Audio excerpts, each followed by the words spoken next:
तो अमेठी में आयोजित entrepreneur and sustainable business development पर आयोजित परिचर्चा में संतोष शर्मा ने भी शिरकत की। जमशेदपुर से ताल्लुक रखने वाले संतोष शर्मा स्टार्टअप के क्षेत्र में एक बड़ा नाम है। भारत में आज उन्होंने बुक माई जेट स्टार्टअप की शुरुआत की है और उनकी सफलता की कहानी संतोष शर्मा बता रहे हैं। हमारे सहयोगी नवीन शर्मा ने उनसे खास बातचीत की है। बिजनेस की बात हो रही है, एंटरप्रेन्योरशिप की बात हो रही है। ऐसे में इस एक्सपो में जहां हम लोग मौजूद हैं और इसके पहले जो आप सुन रहे थे उस पूरे मसले पर, चूँकि बुक माई जेट के जो संस्थापक हैं संतोष शर्मा बहुत अच्छे वक्ता भी हैं, एक बड़े एंटरप्रेन्योरशिप के तौर पर उन्होंने खुद को स्थापित भी किया है। उनसे जुड़ते हैं, बातचीत करते हैं। मौजूदा जो दौर है, जब प्रधानमंत्री नरेंद्र मोदी कहते हैं 2047 का सपना देखते हैं, भारत को ऐसा इकोनॉमी बनाना है जो पूरे विश्व में एक बड़ा उदाहरण बने, ऐसे में आपको लगता है एंटरप्रेन्योरशिप की बात करें या फिर बिजनेस की बात करें, इस पर लोगों को जाना पड़ेगा नौकरी के बजाय? Thank you so much. देखिए, कहते हैं ना कि अपना बच्चा अपना ही होता है, उसी तरह मैं मानता हूं कि बिजनेस जो है ये समय ऐसा दौर है कि जहां पर अगर आप अपना कुछ करते हैं, this is the best time, because ना ही कि सरकार आपके साथ है बल्कि पूरा इकोसिस्टम आपके साथ है, चाहे वो फंडिंग हुए, चाहे मेंटोर्स हुए, सब आपके साथ हैं। और ये दौर ना कभी किसी ने देखा था, ना कभी कोई देखेंगे। तो ये राइट टाइम है एंटरप्रेन्योरशिप के लिए, ये राइट टाइम है कि जो अपने आइडियाज़ पे काम करें। मैं ये नहीं कहता हूँ कि जॉब नहीं है मार्केट में या जॉब नहीं करना चाहिए, लेकिन मैं थोड़ा सा पार्शियल रहूँगा क्योंकि मैं खुद एक एंटरप्रेन्योर हूँ।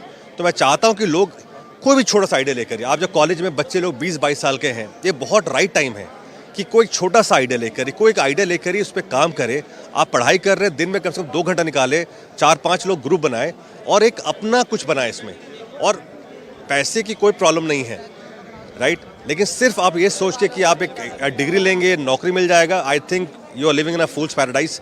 व्हाट इज मोर इम्पोर्टेंट कि आप साथ में अपना भी कुछ करें, और ये बहुत राइट समय है। आपने तो एक बड़ा उदाहरण भी सेट किया है। जमशेदपुर से आते हैं, झारखंड के हैं, उस जगह से निकले हैं जहां से लोग बड़े बिजनेस के बारे में, एंटरप्रेन्योरशिप के बारे में सोचते नहीं है, फिर बड़ा कोई उदाहरण नहीं है। ऐसे में अपना बिजनेस को स्थापित करना, कितनी चुनौतियां आई? चुनौतियाँ एक्चुअली इंटरनल ज़्यादा था, क्योंकि हमें पता नहीं बिज़नेस करते कैसे।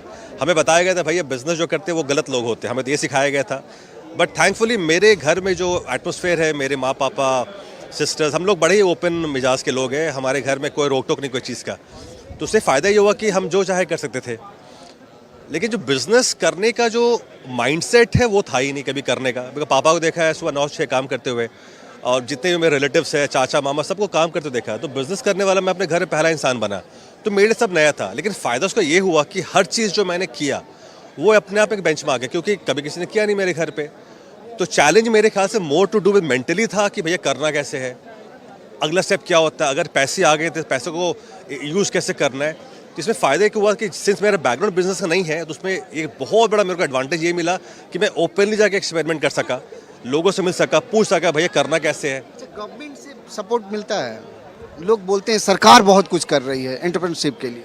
ये बहुत कंट्रोवर्शियल क्वेश्चन है, क्योंकि मैं थोड़ा सा एंटी इस चीज़ हूँ। मैं चाहता हूँ देखो, सरकार आपको तब तक सपोर्ट नहीं करेगी जब तक उसको अपना कुछ नज़र ना आए। दैट्स मतलब है कि what is in for me. I am very honest. जब मैंने झारखंड में शुरू किया जाकर ही स्टार्टअप को प्रमोट करने के लिए, तो मुझे भी काफ़ी प्रॉब्लम आया। तो मैंने एक ही चीज़ सोचा कि मैं बोला कोई ज़रूरत नहीं है सरकार पे डिपेंड होने का, अपने से करते हैं। उसके बाद मैंने 3 हो गया, तो 3 स्टार्टअप पे खुद मैंने फंडिंग किया। कुछ स्टार्टअप्स को मैंने वहाँ से दिल्ली लेकर आया। अब मैं 7 तारीख को, इनफैक्ट परसों रोज़ में एक इवेंट कर रहा हूँ कॉन्स्टिट्यूशन क्लब में, जो झारखंड के स्टार्टअप्स को पहली बार ऐसा इवेंट हो रहा है। तो मैं बोला कि देखो, सरकार पे डिपेंड होना मेरे ख्याल से मूर्खता है। फ्रैंकली स्पीकिंग, सरकार तब तक आपके लिए कुछ नहीं करेगी जब तक कि उसको कुछ नहीं मिलता उसमें से। हिम्मत दिखाना पड़ेगा। हाँ, it's your baby, you have to build the cat, simple that. अभी आपकी कंपनी कितने लोगों को रोजगार दे रही है? हमारी कंपनी में ऑल टुगेदर आज डेट पे हम लोग हैं, आज की डेट पे 16 लोग हैं, जिसमें सेल्स, ऑपरेशंस, बैक एंड, फिर मेरे ऑफिस, फाउंडर्स ऑफिस में है 2 लड़कियां हैं, डिज़ाइनर है, टेक्नोलॉजी डिपार्टमेंट इसके लिए। आप चाहते तो आप भी नौकरी में जा सकते थे, लेकिन आपने बिजनेस चुना और लोगों को अब नौकरी दे रहे हैं। मैं नौकरी में था, ऐसी बात है, मैं नौकरी में था। मेरी लाइफ में सब कुछ बड़ा एक्सीडेंटली होता है, और सबसे अच्छी बात यह है कि मैं कहीं भी कोई डिसीजन मैं सोच नहीं लेता हूँ। फ्रैंकली स्पीकिंग, ये थोड़ा सा आपको वियर्ड साउंड करेगा, मैं कुछ भी करता हूँ मैं बड़ा ही बस कर बैठता हूँ मैं। और मेरे ख्याल से मेरे माँ बाप का, मेरे बाबा का, मेरे छोटे सब, मतलब मेरे भाई, सब बड़ा उनका आशीर्वाद और प्यार मेरे ऊपर ही है कि मुझे कभी ज़्यादा प्रॉब्लम नहीं आया last but not the least, मैं नौकरी करते करते ही मैंने एक दिन छोड़ा, बिकॉज वो चीज़ नहीं था कंपनी के लिए। मुझे लगता नहीं था कि मेरा रहना उस वक्त सूटेबल था, क्योंकि मेरे और मेरे एमडी के बीच में एक गैप आ गया था, जहाँ पर मैं किसी के फेवर में था नहीं, और वो सही था। मैं बहुत प्राउडली बोलता हूँ, मैं बिल्कुल सही था कि वो डिसीजन नहीं लेना चाहते एमडी को, तो उन्होंने लिया, मेरे मेरे मेरे सोच के बाहर था, इसलिए मैंने फिर छोड़ के अपना शुरू किया। तो बिजनेस के जो स्टूडेंट्स हैं उनके लिए क्या कुछ कहेंगे? कहना तो बहुत कुछ आता हूँ, अंदर कुछ कह के आया हूँ आधे घंटे में, लेकिन सबसे अच्छी बात, जो सबसे बड़ी बात जो मैं कहूँगा उनको, कि बॉस प्लीज़ ये जो हवा चल रहा है ना सोशल मीडिया का, इसमें मत बहो, ये अच्छी बात नहीं है, राइट। इसमें आप अपना अस्तित्व खो बैठते हैं। Please go back to the basics, जानो कि आपकी प्लस माइनस क्या है, आपकी, और सबको भगवान ने एक ऐसा कोर कॉम्पिटेंस दिया है जिस पे आप काम कर सकते हो। आप अपना कोर कॉम्पिटेंस देखो, सोशल मीडिया मत बहो, एआई वगैरह वगैरह सब बकवास है। अपने ऊपर विश्वास करो, कुछ आइडिया पे काम करो, और प्लीज़ प्लीज़ 2-3 चीज़ बहुत छोटी बातें हैं, किताबें पढ़ो, लोगों से मिलो, बहुत ज़रूरी है, चाहे आपका पनवाड़ी क्यों ना हो, उससे जाके बात करो, वो भी बहुत कुछ सिखाएगा। And last but not the least, मैं बहुत बच्चों को देखता हूँ जो बहुत बेसिक चीज़ है, लोग अखबार नहीं पढ़ते हैं। आप प्लीज़ हर रोज़ बच्चों को बोलता हूँ मैं, हर रोज़ अखबार पढ़ो, जानो दीन दुनिया में क्या हो रहा, और बेसिक्स में काम करो। ज़रूरी नहीं है कि आपको ये चैट जीपीटी, एआई वगैरह, this all are absolutely crap for me. तकनीक रूप से पंगु बना देंगे। आपको अपंग बना रहे हैं बेसिकली, आप हर चीज़ उसके थ्रू कर रहे हैं, फिर आपका क्या हुआ? ज़रूरत नहीं है। अल्टीमेटली टेक्नोलॉजी को हमने बनाया, टेक्नोलॉजी ने हमें नहीं बनाया है।